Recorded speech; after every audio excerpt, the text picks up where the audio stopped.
What's up, everybody? This is your girl Erica from the Classy Climb blog, coming to you today with a show talking about the power of the magical number. What's the most magical number I could tell you guys about? The number I want to tell y'all about is $30,000. Why is $30,000 a magical number? Because it's just enough. It's just enough to do about 4 or 5 different type of business ideals that I am thinking of sharing with y'all. But in this exercise, we're just going to share 2 because it's one of the most asked questions of me. Erica, should I get a truck or should I get a house? And let me tell you, baby, if you should get a truck or a rental.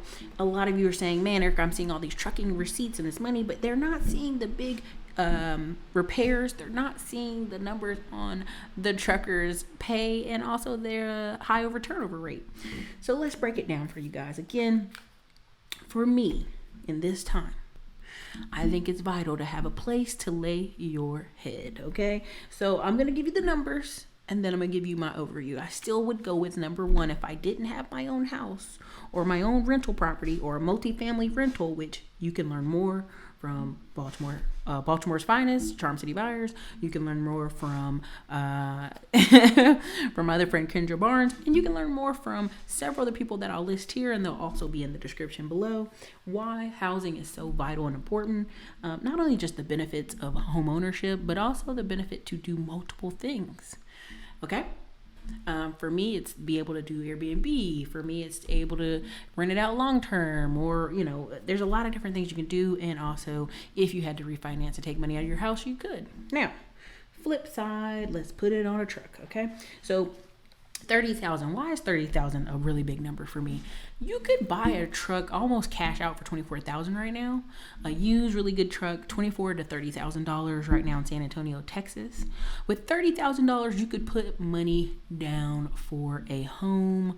With $30,000, you could actually put maybe 10 grand, 15 grand down for the home of your choice and dreams, or a duplex, preferably in this example. Live in one side and have the other side rent out Airbnb. Because why? It'd be closer to you. You'd know if there's craziness going on or house parties.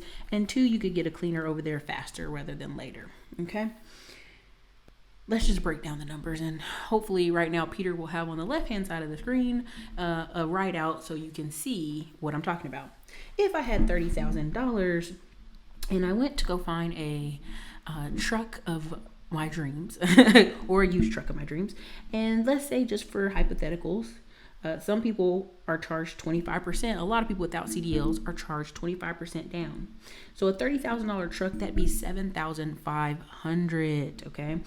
Now, let's say you had really bad credit, and I've seen some people with some really bad credit now, and they put down, what I'm seeing lately is $15,000. Now let me tell you something.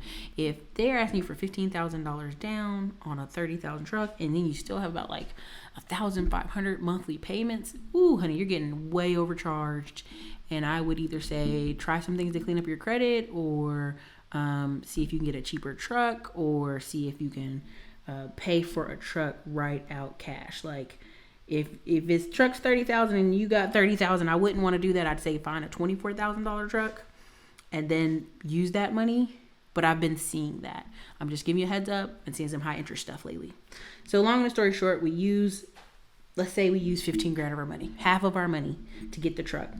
And then for me, I'm not trying to do 3PLs anymore, any longer. Just the control factor. For me, it doesn't work well for me. A lot of people want to go super passive income, and I get it. Try it. If it works for you, great. I've just seen it works really well in good times. It's tough in bad times. So for me, I pay my $300, get my authority, or I'd try Chuck and Justin's trucktribe.com course. I'd get my insurance. I'm going to go ahead and tell you right now, Progressive is going to hit you over the head. First time authority, probably going to charge about $5 grand. Probably charge you about, if you're lucky, let's say your credit's perfect and they charge you, 12 grand for the year, that would be wonderful. And 25% of that would be like $3 grand. But what I'm seeing from a lot of people is they're charging them $20K for the year and $5 grand for the down payment. Some people a little bit more, $6 grand. I'd get my IFTA stickers, and then I'd make sure my business bank account and things are set up. Now, some people are gonna say, Erica, what about factoring? I would steer you away from factoring as much as possible, even though people are like, you can get paid the very next day. You can get paid right now with the way they're setting up Convoy and Uber Freight, you can get paid in 1 to 4 business days. You just need enough wiggle room for what? The gas. And so that leads me to you getting a gas card with Loves or Pilot or TA, depending on where you live and what you're doing. If you have a Loves gas card for $3 to $5 grand and just one truck, that'll take care of that driver. And if he has any tire breaks or explosions, he can get the emergency roadside assistance from Loves and use it all on that card. That would take care of you. And that would get you if you're learning how to book appropriately in Uber Freight, 900 to 1,000 day, 1 day kind of routes, Houston to Oklahoma or stuff like that here in Austin and here in Texas. You could probably get your truck closer to $6 grand to $7 grand in a week with one driver. Now, that in the ideal world, I'm going to say in a standard world, $5 grand a week times 4 weeks is $20K, right? A month. $20K times 12 months is what? $240,000. Now, I'm going to go ahead and tell you, every week take out half of that for the driver pay and the gas. We're not even adding insurance on that. So let's say I really break it down to, we're going to get $2 grand a week off of the driver and the truck. Now, $2 grand a week times 4 weeks is $8 grand a month. $8 grand a month times 12 months is $96,000. In an ideal world, this would happen. You'd get $96,000 and you'd be very, very happy for your year. I'm going to go ahead and tell you, between repairs, PMs, truckers quitting, because on national average, they switch jobs every 90 days, it's going to be less than that. But that's really good money if you can keep it flowing and keep it going and not have to be too bothered with the dispatching part of your truck. Now, you can always hire somebody as a 10% dispatcher. So if they book your driver for $6 grand a week, 10% of that is $600, and it gets it out of your hair of you checking and calling and making sure the driver takes a really good picture for Uber Freight so you can get paid. But from my experience and me personally doing enough, a one person can do it. A one person can handle up to about 5 trucks before it starts getting super tedious, even with Uber Freight and Convoy. And Uber Freight doesn't go everywhere yet. It's busting into the market, but not everywhere yet. Convoy is really big here in Texas for me, and it's in other places, but for me, Convoy is really big here in Texas for us. All right, so the $30,000. Let's get back to the 30. And again, you're gonna say, Erica, how do I pay the driver? I am big on using QuickBooks to do the payroll. So QuickBooks covers you that first payroll payout, and then you got to turn around and make sure it drafts from your bank account in the next 3 days. If it doesn't, you're going to be in big trouble. Have some reserves so you can pay. Just already do the math in your head. It's going to be anywhere from you're just doing gross miles. The loaded miles at 55 cents a mile, unloaded miles at 25 cents a mile. So you have to there's a couple different trucking softwares that you could use to help you with that. And you could also pay some drivers just a standard salary every week. I've seen people do that too. So it's a couple different things you can do on that, but that's a whole nother lesson. So now back to the housing thing. Depending on what city or state you're in, you can get a lot of house for 30 grand. You could even buy, a house in Detroit or Cleveland, but you're still going to need repairs. So for me, either you would find a multifamily house in the city or state you live in and use some of the $30,000 to acquire it and keep the rest for emergencies, HVAC issues, staging, if you want to stage the Airbnb to the left of you. And again, Kendra Barnes does a really great class talking about Airbnb. So does TJ. And TJ, I think at this point is like retired from being an engineer and just manages his Airbnbs. There's a lot of chatter out there about, oh my God, what's going on out there.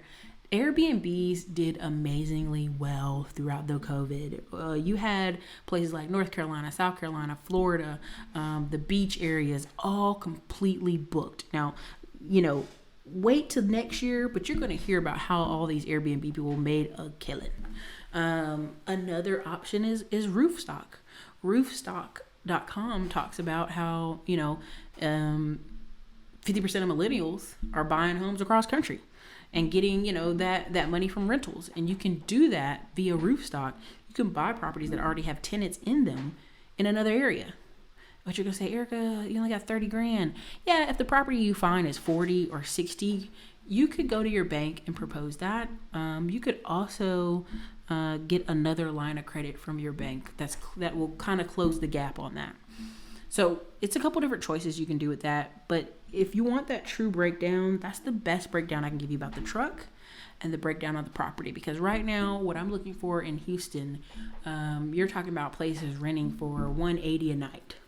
Or a really popular thing is people rent over the weekend. So by the time they rent for the weekend, it's coming out to about $800 for the weekend, plus the cleaning fee. So $800 times 4 weekends in a row, you're talking about $3,200. And minus some fees out of that, you're talking about $3,000 or $2,800 you're putting in your pocket. Could you rent that house out for $3,200 a month? If you could and you don't have to worry about it, great. But I'm just talking about if you rent it out on the weekends and you're getting that much money. So again, find the balance that works for you. Find what you think is best. But I just wanted to share that with people because I get this question every single day of the week. Erica, should I do a truck or should I do a this? You have to make that decision for you. I really, truly can't make those decisions for you. You have to see if it makes sense. And let me know your feedback on this one. Leave comments below. I'm always going to tell you, focus on location freedom, seeing impact in others, and 3, unlimited earning potential and owning a business. This is your girl Erica from the Classy Climb blog. Have an amazing evening, you guys.